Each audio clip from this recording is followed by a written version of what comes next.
Eu sentia, em verdade, uma atração fantástica pelos grandes vultos da seara espiritualista. Comumente vinha-me a necessidade indomável de ler trechos daquela gente, de seus trabalhos, de suas concepções, de suas doutrinas.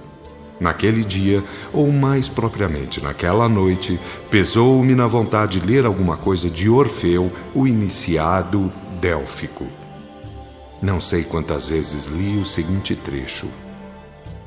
Abre aspas. É então bem verdade que assim o queres? Escuta, pois. Na Tessália, no vale encantado do Tempe, eleva-se um templo místico que está cerrado aos profanos. É lá que Dionísios se manifesta aos mistas e videntes. Convido-te para ali assistires à festa do ano próximo. Então, mergulhando-te num sono mágico, abrir-te-ei os olhos para que vejas o mundo divino. Que até lá a tua vida seja casta e branca a tua alma. Porque é preciso que saibas que a luz de Deus apavora os fracos e mata os profanadores. Fecha aspas. Não sei verdadeiramente quantas vezes repeti a leitura desse texto, mas sei que me fez bem, que me enveredou a um sono feliz, sublime, propiciando-me sonhar com o céu. Era um céu azulino, matizado de cores outras, de outras cores tênues, cantantes, harmoniosas, deslumbrantes. Havia murmúrios divinos, bem ali a meus pés, e nos cimos estelares. Tudo cantava, tudo sorria, tudo glorificava o emanador. As coisas e os seres eram divinos, partilhavam normalmente de sua presença. Depois, num lance descendente, afundei, atingi a treva, senti-lhe o gosto amargo. Partilhei daquilo sem ver animais, sem ver almas, sem ver a vivente algum. Uma voz potentíssima estremeceu as trevas. Anda, marcha, procura ver. Movido por força estranha, vaguei por sobre as trevas, deslizei como se eu fosse miraculosa brisa, voluptuosa aragem, misterioso sopro de celestial criatura. Senti-me bailar no espaço, suspenso não sei por que força. A treva não tinha império sobre mim, não mais me prejudicava. Num repente, formidável corrente me arrastou, atirando-me a um vale sombrio, vale que eu via, que eu sentia, que eu vivia, sem saber como nem porquê. O terror foi surgindo, não de fora, e sim de dentro, como se o inferno estivesse nascendo de minhas entranhas espirituais. Foi então que gritei pelo emanador e pelos seus servidores. Chamei por Deus, pelo Divino Mestre, pelos servidores da verdade. Nada vinha em meu socorro, tudo piorava. O terror crescia e tomava-me por inteiro. Gritei pela voz tonitruante: ó vós, vem socorrer-me pelo amor de Deus. Minha esposa acordou-me. Eu estava bem, nada estava sofrendo, mas parecia ver tudo aquilo dentro de mim, no meu campo áurico de visão. Adormeci depois de orar muito, de invocar Alessio, o bom guia. Estava agora seguro pela mão. Eu não via Alessio, nem que fosse, mas tinha certeza do apoio e estava corajoso, armado de coragem e invulgar.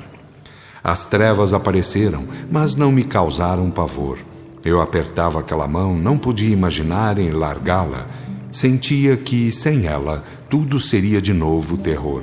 E a corrente voltou, arrastando-nos, atirando-nos em algum lugar. Agora havia cheiro ruim, cheiro de espíritos malsãos, cheiro de inferno. Eu sabia agora que o inferno tinha o seu cheiro característico. A voz trovejou ao longe, perdida não sei aonde. Deus é Pai, o Cristo é Mestre, mas todos têm necessidade imediata de um guia individual. Avante, avante, Deus age indiretamente. Alessio falou, e eu lhe ouvi muito bem a voz, mas não pude vê-lo. Eu nunca o vira durante a minha encarnação. Via outros espíritos, mas não via o meu guia, o amigo mais íntimo do plano relativo. Disse-me ele: este é um lugar de treva. Existem muitos lugares de treva. Nós, porém, lidamos aqui. É daqui, é deste lugar que retiramos os sofredores a quem você dá entrada ou passagem a fim de serem encaminhados e libertos. Relativamente libertos. Você nada vê, mas aí sofrem miríades de irmãos. Foram errados, pertinazes, foram cruéis, odiaram, mataram, cresceram para a brutalidade. Gostaria de vê-los, opinei. Eu o farei enxergar. A treva pode ser vencida. Há ordem para tanto. Naquele momento comecei a enxergar. Estranho fenômeno, pois eu via a treva e enxergava através dela. Vamos descer, disse Alessio, que sempre estava oculto. Descemos. Comecei a ver alguma coisa. Via seguir muitas criaturas rolando, xingando, blasfemando, grunhindo, uivando. Uns espancavam os outros, alguns mordiam, e das feridas corria sangue, tal como aconteceria na carne. São os que pecaram contra a lei? Perguntei. Sim, mas através do próximo. Verdadeiramente, Camilo, ninguém erra sozinho, nem sozinho acerta. Há sempre algum próximo em nossas obras, que sofre ou goza conosco. É por isso que convém nos amarmos.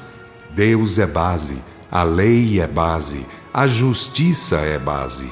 O amor e a ciência são meios, são instrumentos de vitória. Temos que nos valer do amor e da ciência para sintonizar com Deus através da lei e da justiça. Quem erra está longe, está separado, não sintoniza. Há erros, entretanto, de vários graus e matizes de graus. A lei, porém, aciona a justiça na razão direta. Os que se acham aqui são errados de alta monta, por isso custam dores, mas custam a quem deve, a quem também tem muito por que responder. Agora vamos embora, que ainda tenho muito a fazer. Acordei em paz, mas cheio de pensamentos. Acima de tudo, não me saía da mente aquele trecho do profeta Orfeu, um dos precursores do Cristo, uma das mais belas páginas da espiritualidade terrestre. À noite, encontrando-me com o grande confrade, relatei-lhe o acontecido. Ele, opinando, disse-me: Camilo, em Deus não há ocultismo algum, nunca houve. Quem procura acha e quem despreza se afasta, a menos que razões kármicas forcem em contrário. Você, por intermédio do trecho citado, entrou em consonância com o plano espiritual e dele recebeu a devida resposta por ressonância. Qualquer texto, no caso, faria o mesmo, daria resultado, se a ordem de pensamento-desejo fosse a mesma. Ao deitar naquele dia, sentindo-me cansado, recostei-me a uma espreguiçadeira. O sol pendia lento, cor de ouro, por entre nuvens flocosas muito alvas. Tudo convidava a pensar, a desejar celestes realizações. Meu pensamento vagou, roçou por acontecimentos, reviveu fases, sentiu velhas lições da vida. Sensível que era, meu campo magnético refletia os estados, fazia-me estremecer e, conforme o fato lembrado, feria-me com dores agudas. Por fim, parou na visão da noite anterior, vagueou por alto, depois penetrou pelos detalhes, esmiuçou as particularidades. Teci cogitações e senti vontade renovadora. Apanhei a obra já citada e busquei reler um trecho. Que profeta, que trecho! Achei o que julguei convir era um trecho de Rama. Abre aspas. Rama fez o que o seu gênio lhe ordenava, e mal o facho passou as mãos do homem e a taça às da mulher, logo aquele se acendeu de si próprio sobre o altar, e os dois, transfigurados sob o seu clarão, resplanderam como o esposo e a esposa divina. Ao mesmo tempo, o templo alarga-se, as suas colunas sobem até o céu, a sua abóboda perde-se no firmamento. Então Rama, arrebatado pelo seu sonho, viu-se transportado ao cume de uma montanha sob o céu todo estrelado. De pé, junto a si, o seu gênio explicava-lhe as constelações e fazia-lhe ler nos sinais acesos do zodíaco os destinos da humanidade. Espírito maravilhoso, quem és tu? Diz Rama ao seu gênio, e o gênio responde: chamam-me Deva Nahusha, a inteligência divina. Tu espalharás o meu fulgor por sobre a terra, e eu acudirei sempre ao teu apelo. No entanto, segue o teu caminho. Vai. E num gesto de sua mão, o gênio aponta o oriente. Fecha aspas. Como um dos precursores do Cristo, Rama fez aquilo que talvez seja impossível conceber integralmente. Mas para mim, no momento, nada fez. Esperei, reli, tornei a ler, mas nada de novo ocorreu. Levantei-me meio aborrecido e fui deitar à sombra de frondosa amoreira, onde centenas de pássaros vinham comer e brigar. Adormeci sob o impulso de um frêmito gostoso, de uma suave e incorpórea música que parecia vir de longe, do alto, das nuvens ou mesmo do céu. Quando me vi livre e envolvido num sentimento de liberdade e paz que nenhuma palavra humana jamais poderia explicar, por superar os restritos sentidos de espaço e tempo, a figura bondosa de meu pai apareceu, cheio de felicidade, estuante de felicidade. Foi para mim um gozo extremo. Quis falar, mas não o consegui. A garganta estava truncada, embargada. Meus olhos derramavam lágrimas quentes.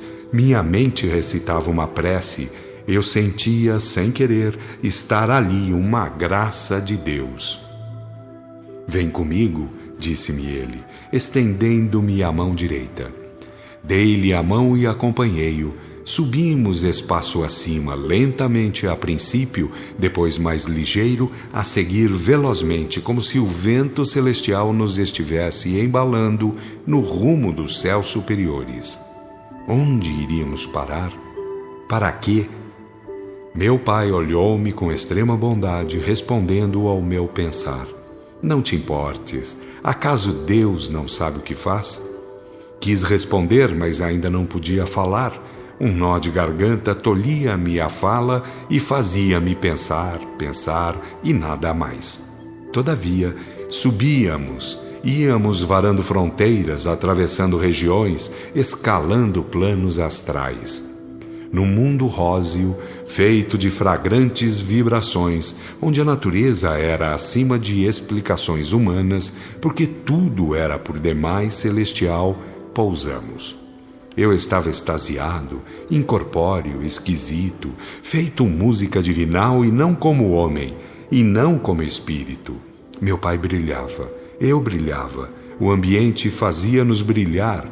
A fala saiu-me e eu falei algumas palavras, depois fui obrigado a silenciar, porque o céu se fez mais brilhante, por fim abriu-se e dele vieram luzes, luzes de todas as cores, de todos os matizes, simples e compostas, numa festa de brilhos e de sons como jamais se imaginaria existir.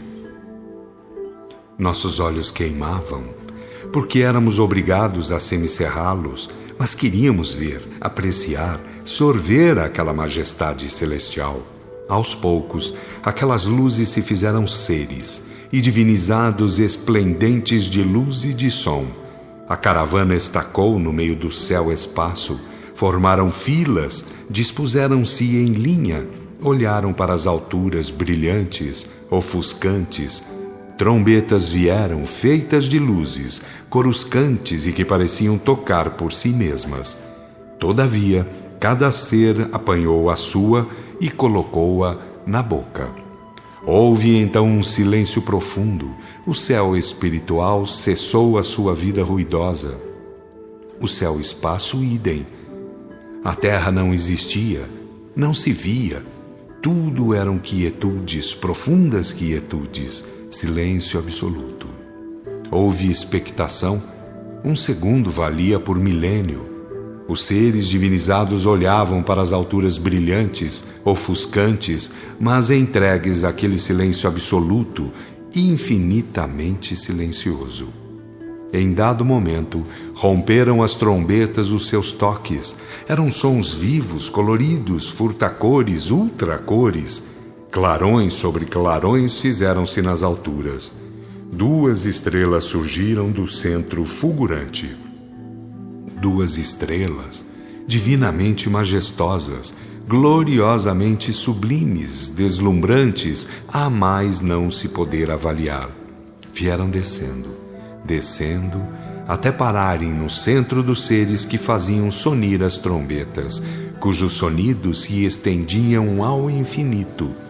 Ali fizeram parada. Aos poucos, entretanto, as luzes cederam, foram se ofuscando, deprimindo, restringindo. Com isso, as 2 estrelas fizeram-se pessoas brilhantes, que aos poucos se tornaram simples, bem assim como toda aquela imensa corte de espíritos superiores. O céu era agora igual a nós, apenas não tínhamos certeza de quem fossem, e principalmente quem seriam as 2 estrelas. Senti vontade de avançar, de vê-los de perto. Ato contínuo, um deles falou, estendeu a mão, convidando. Sua voz rompeu pelos espaços em fora, atingiu as profundezas de tudo e de todos. Era feita de luz, era música, era poder. Meu pai conduziu-me. Subindo até o meio do céu-espaço, onde ele se achava, onde todos se achavam. Olhei-os, estremeci, senti indomável ímpeto de ajoelhar, de adorar através de forma, de gesto. Meu pai susteve-me de pé, não me deixou ajoelhar. Mas eu sentia a minha pequenez, estava dobrado de alma, estava contrito. Contudo, minha intimidade sentia o céu, minha alma gozava a luz de Deus que deles emanava. Não era mais aquela luz ofuscante, era a luz poder, era a luz glória, era a luz justiça. Acima de tudo, convenhamos, eu sentia a luz em sua expressão de justiça. Era tão profunda e intensa a noção de justiça, tão penetrante, que eu senti a lei emergir do meu próprio íntimo, ferir-me, fazer-me sentir a integralidade responsável de todos os atos e de todas as consequências. Ele, o Divino Mestre, falou então com brandura indiscernível. Vê, tudo está em todos. Eu passei à frente o programa redentor para que cada um realize a sua própria salvação. Não sou, porém, responsável pelas liberdades individuais.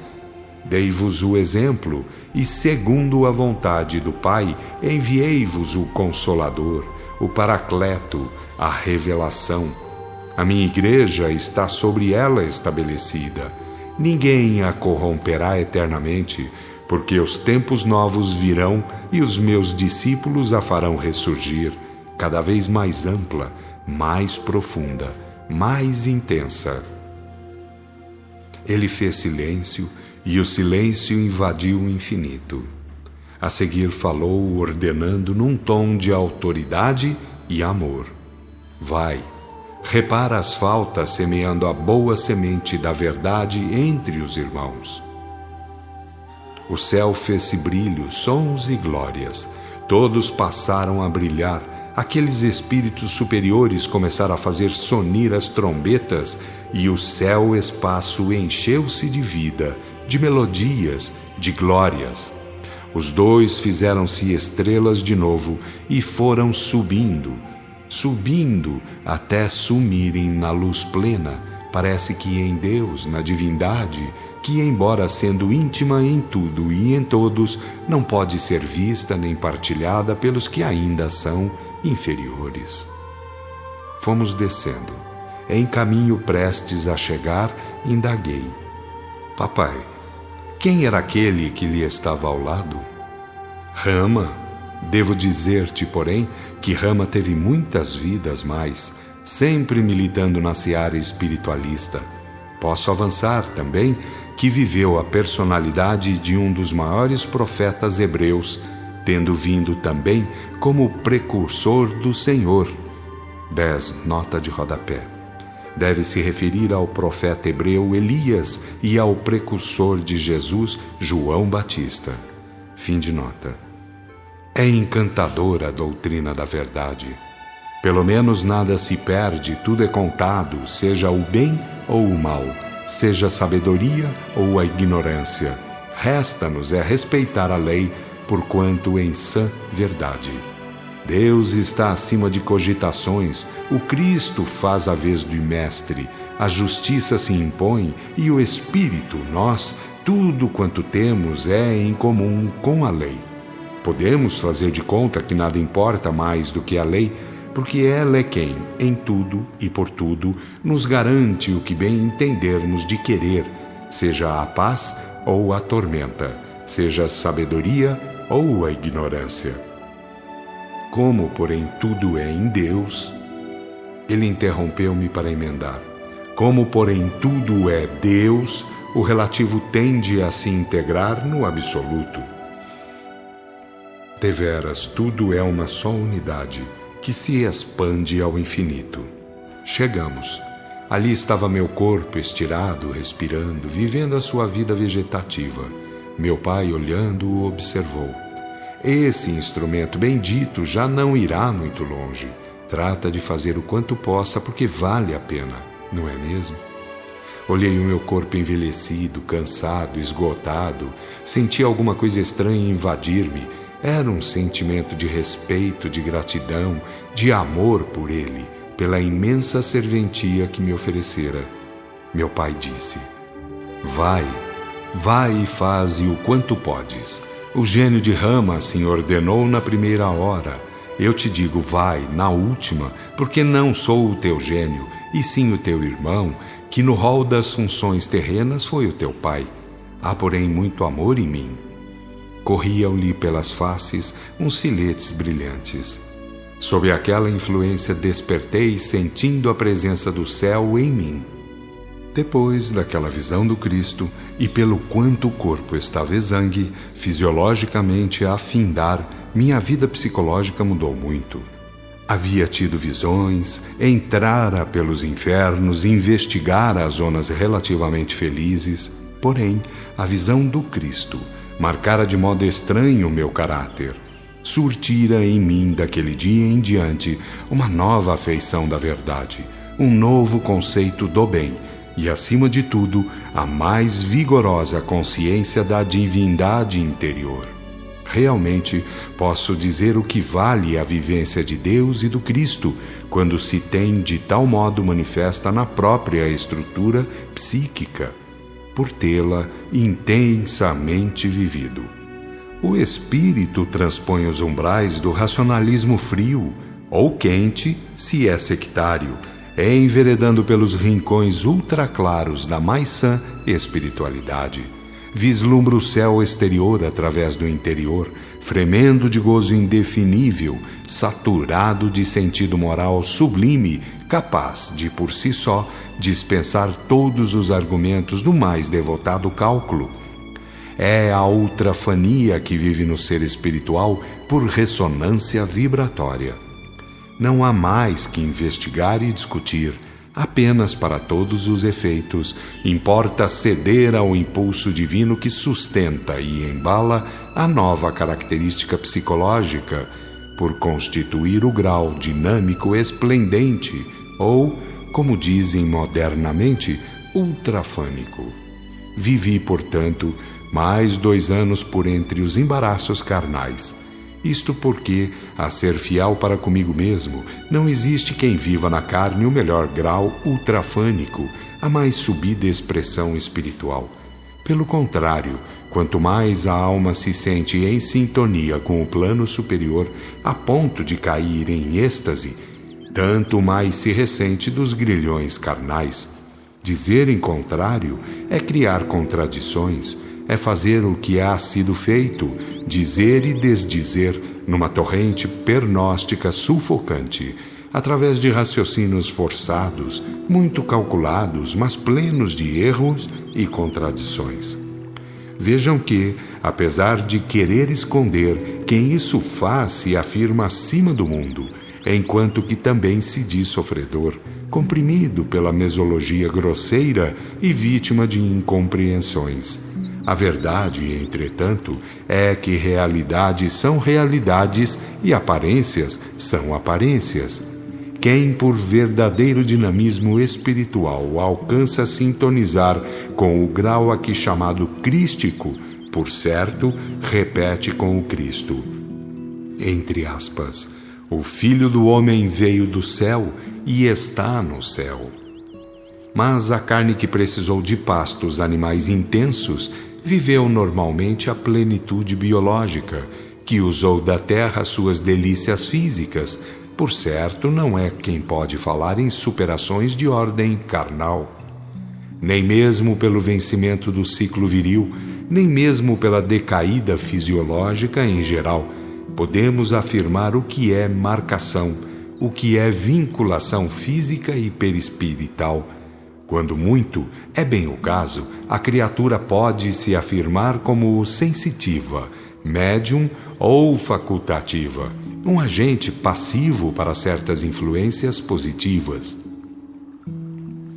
O meu corpo experimentava esgotamento, cansaço, diminuição em geral e em toda velocidade. O pensamento, entretanto, relembrava prazeres antanho realizáveis e muito desejosos.